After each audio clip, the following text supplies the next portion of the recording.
This is great. So you get a free university degree and then a job that secures all your jobs and rights in a place in the middle class.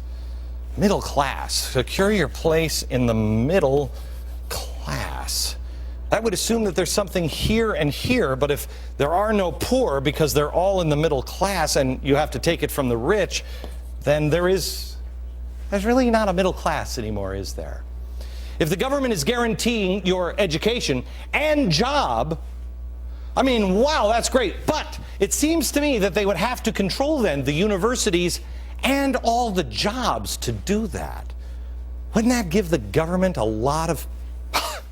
Maybe that's who's here. That's it, the middle class, because the government is here pointing guns at you. Anyway, let's not get bogged down in all the details that much. I mean, let's just hear some more about the utopia he was talking about. There's a lot of misinformation out there about socialism and anarchism and different, isms or ideologies. Stop it.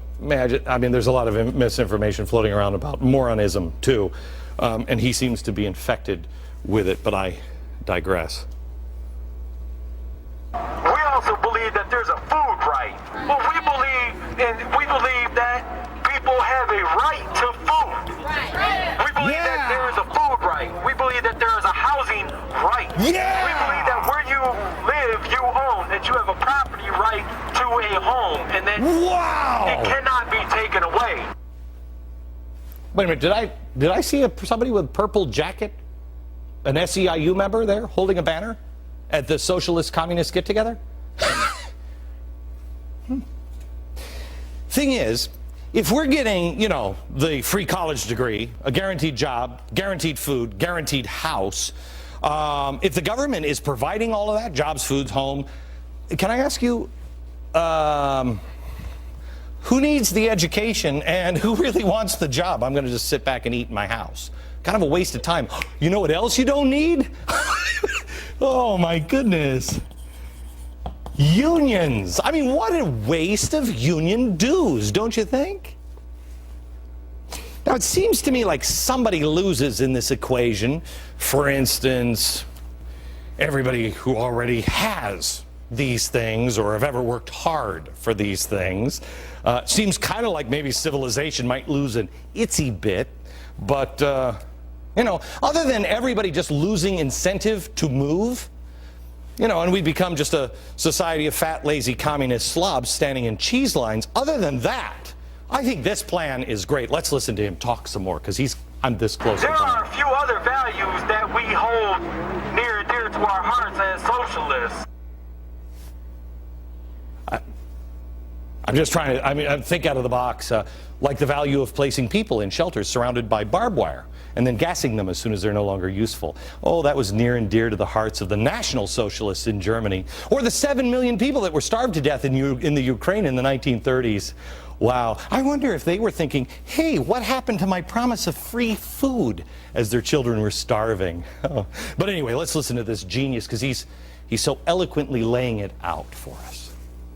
Like the right to organize unions, the right to organize every workplace.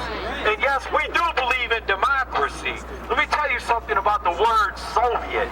The word Soviet from the Soviet Union means workers' council. It's a workers' union. This was a nation of workers' unions, and that's how everybody voted on every issue in society. That's right, and they did all vote like that, just like you'd vote in the union. Isn't it great? That's the key, really, to that nation running so beautifully.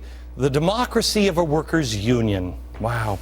I always wondered what brought us what was it, the ZIL?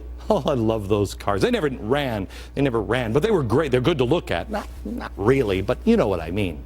Through the years, Lenin and Stalin probably only murdered about 20 million people. The entire system collapsed and transformed, but I guess it could have been worse. He's right. Unions were the key to making all of it happen. Unions and pensions. Unions and pensions, it's weird, destroyed GM and Chrysler. They're bringing down cities and states all over the country. Got it? Special thanks, by the way, to Kyle Olson from BigGovernment.com for bringing the story to our attention. If you want to check out more of our friend socialist rant here from Fist Youth, By the way, anybody see the picture of John Bon Jovi? Yeah, he was on stage. He had this, behind him. It's great. It's everywhere. I love it. Go communism. Anyway, go to biggovernment.com for all the information. If you have all this socialist, Marxist stuff and union stuff down now, you can move on with your life. But wait, actually, no, because you have the socialists and the communists and the union stuff, but I'm about to add to that. We have some brand new information on the bald communist guy. Remember? The bald communist guy we should have been showing you. We're going to bring down the United States of America. We laughed him off as a clown. It's weird when you have a television show and people actually care about their country because they lead us into places, dark corners that nobody has ever looked before. I'm going to show you something about the bald communist and the Beck Foundation that you will not. Yes, you will. You watch the show, you will believe it. It's amazing. Next.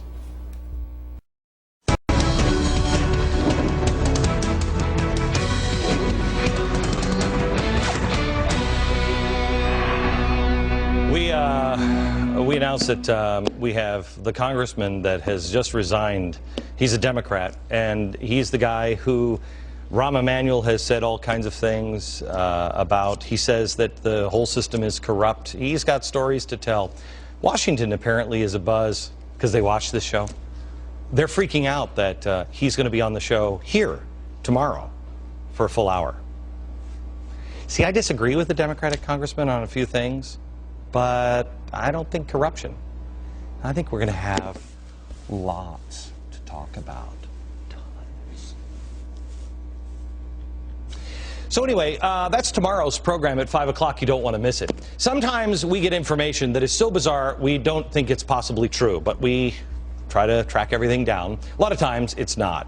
We reject far more stories than we're able to bring to you every day. A ton is just left on the table. Some of it might be true, some of it might not be. But a watchdog tip came in from Scott Wheeler, and sometimes the bizarre ends up being the truth. So let me start at the beginning. Everyone in New York wants to talk about Governor Patterson and how incredibly evil he is for getting tickets to a Yankees game, and maybe he is, I don't really know. It's New York. New York, that's the least of your problems.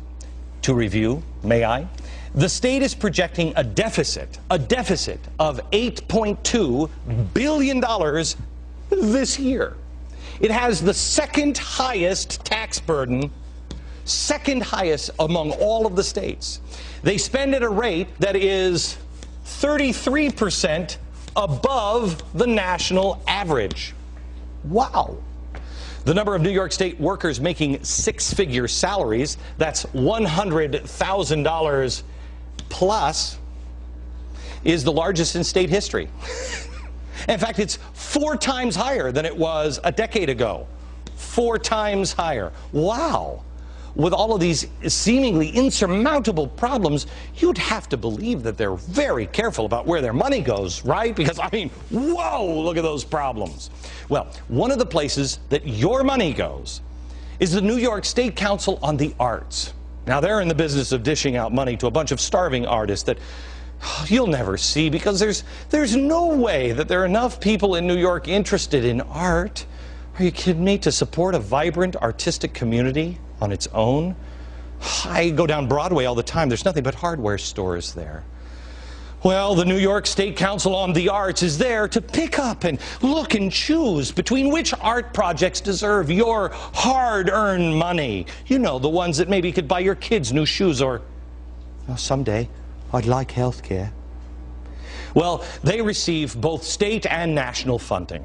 And then it's dispersed among the starving artists du jour, or as they put it, they are dedicated to preserving and expanding the rich and diverse cultural resources that are and will become the heritage of New York citizens. Oh, thank you. Now, how diverse are these cultural resources?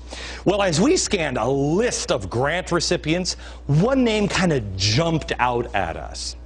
Guess who got $9,000 of funding this year? You're going to love this. You're going to love this. The Brecht Forum. Yeah. Now, if you've been watching this show for the last couple of weeks, you know who that is. But if you just tuned in first day with the program, let me remind you who this is. We have to help bring this government down. We have to help destroy this system, and that requires increasing the alienation that working class and oppressed people feel. The way change is going to happen in this country is through the destruction of what we call the United States of America.